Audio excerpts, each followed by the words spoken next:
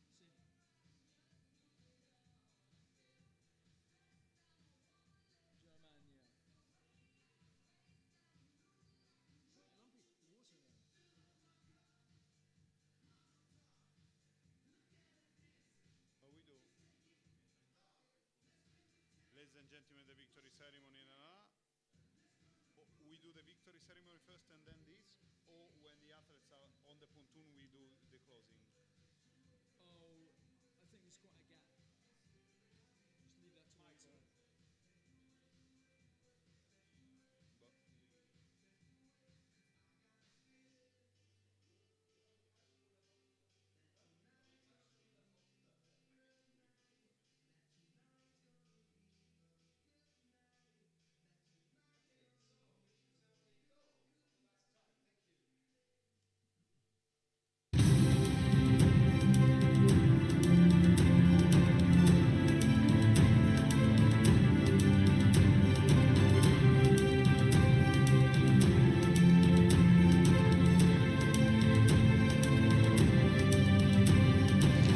Ladies and gentlemen, the victory ceremony for the Under-19 Men's 8.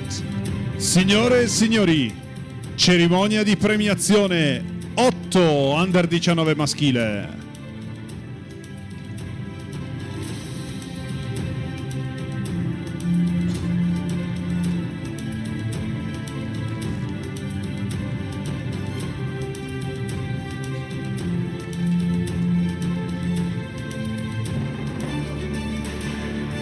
Winners of the bronze medal, Vincitori della medaglia di bronzo.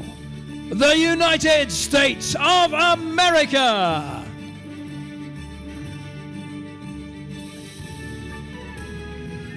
Andrew Kavanagh.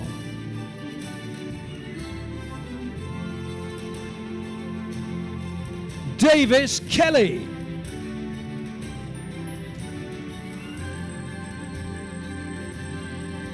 Luke Smith.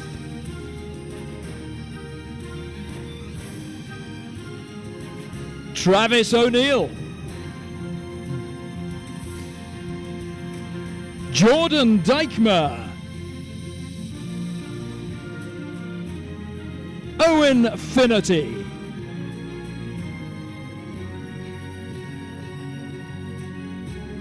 Kian Aminian. John Patton. And Adam Kassler. Winners of the silver medal, Vincitori della medaglia d'argento. Great Britain. Great Britain represented by Gran Bretagna rappresentata da Matthew Johnston, Thomas Griffin,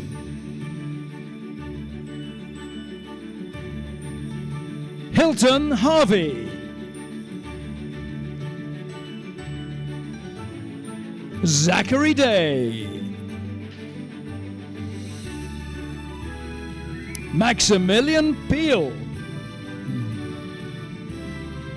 Jake Birch, Benjamin Lundy, Joseph Olagundoy, and James Trotman.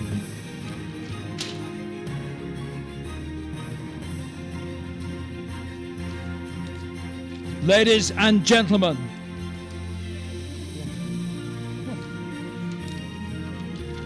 winners of the gold medal and the 2022 World Rowing Under-19 Champions, vincitori della medaglia d'oro e campioni del mondo 2022.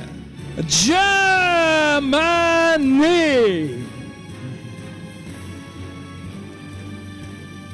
Germany represented by Germania rappresentata da Tom Hesse, Johannes Benin, Karl Skonina, Tobias Strangerman, Moritz Müller,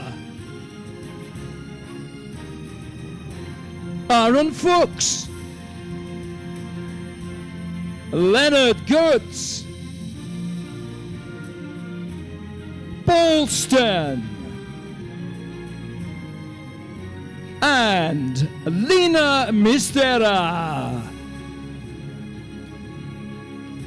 Ladies and gentlemen, the national anthem of Germany. Signore e signori, l'inno nazionale della Germania.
Ladies and gentlemen, for the final time, let's hear it for all our medalists. Signore e signori, per l'ultima volta, applaudiamo i nostri medagliati.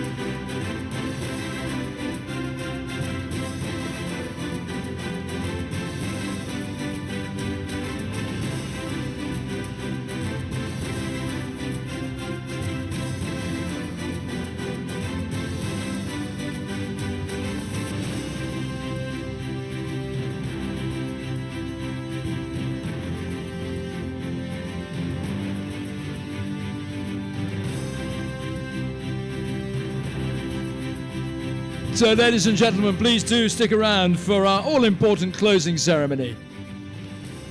Signore e signori, manca pochissimo alla chiusura di questo mondiale. Chiuderemo con la cerimonia ufficiale. Rimanete con noi per vivere insieme questo ultimo momento del mondiale 2022.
Well, ladies and gentlemen, with that ceremony, we have almost reached the end of the 2022 World Rowing Under-19 and Under-23 Championships. But before it's time to say our final goodbyes, we'd like to bring your attention to the awards podium, where Jean-Christophe Roland, President of World Rowing, will make the closing speech.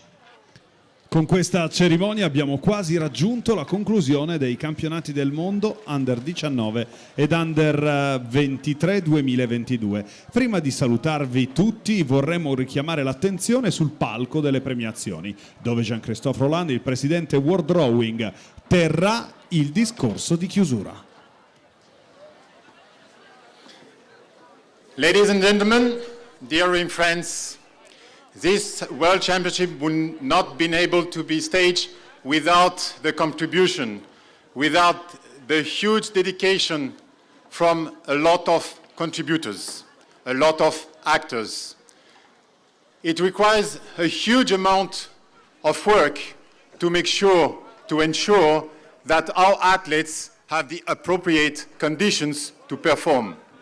I would like to thank very much the organizing committee and all the volunteers who have contributed for this event to be a success event.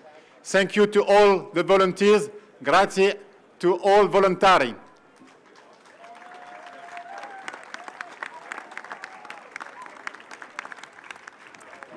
In recognition, I am pleased today to award the World Rowing Medal of Honor to all the volunteers, represented today by Rachele and Scotto. Grazie per la contribuzione al successo dell'evento. Grazie mille. Grazie mille per la continuazione. Allora, avete la medaglia.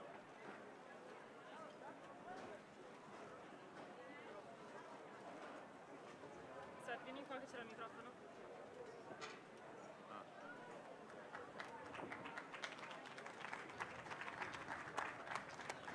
Dear athletes, ladies and gentlemen, dear friends, we are now at the end of these World Championships. First of all, I would like to thank very much all the athletes for their great performances.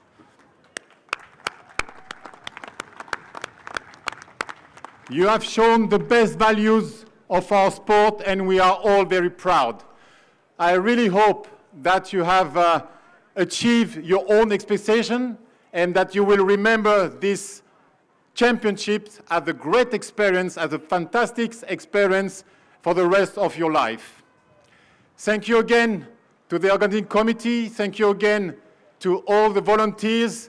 And now I declare the 2022 World Rowing Under 19 and Under 23 World Championships, Varese, Italy, closed.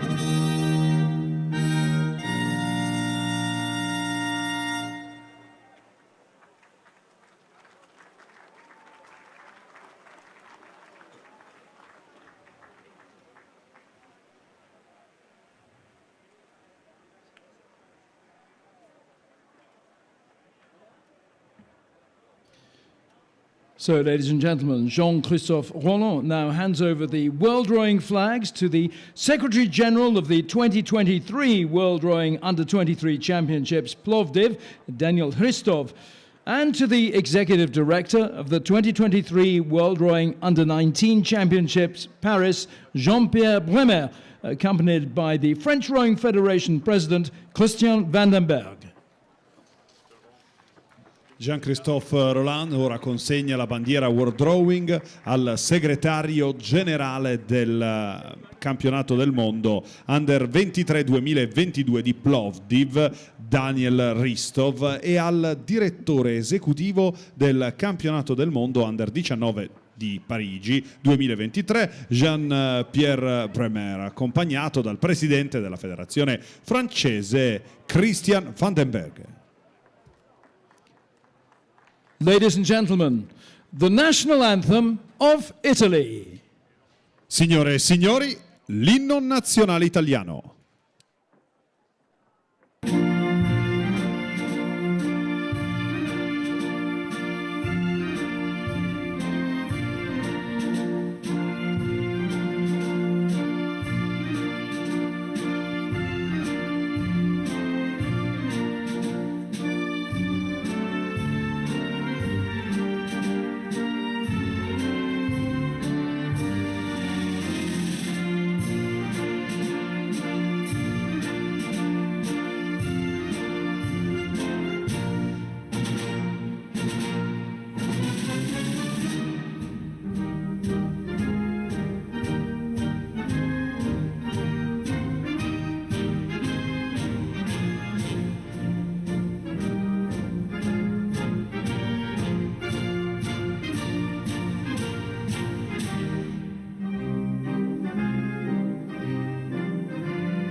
So, ladies and gentlemen, that concludes what has been an absolutely wonderful and highly memorable week here in Lago di Varese for the 2022 World Rowing Under-19 and Under-23 Championships. We started the week here with nearly 1,500 competitors from 61 nations contesting 36 boat classes across the under-19s and under-23s. It would, of course, not have been possible without the efforts of all the officials and organisers here. We're hugely grateful to those people here from the clubs here on Lago Varese. Special thanks as well to our volunteers, to those in the rescue boats and the medical staff, to the Carabinieri for making sure that everything has been secure and safe as well.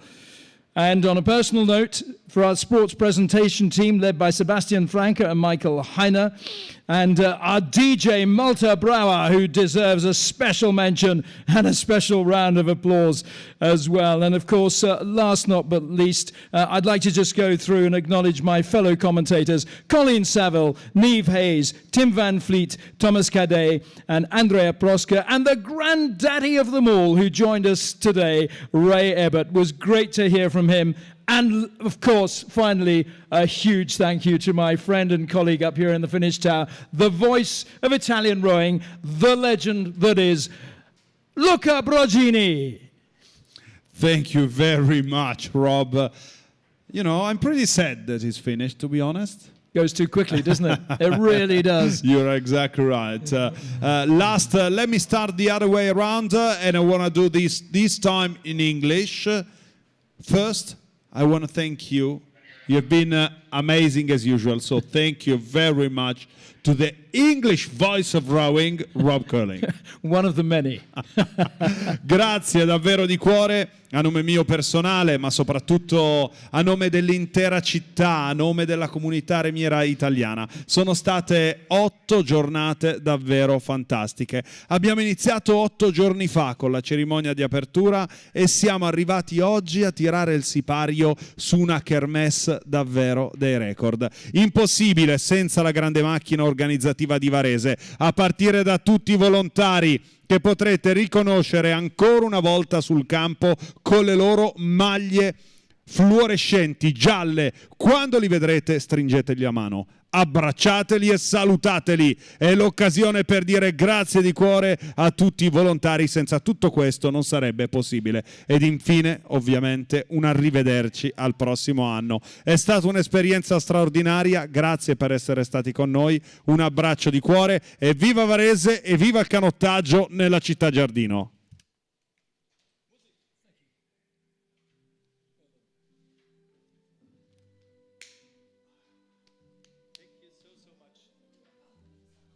Thanks.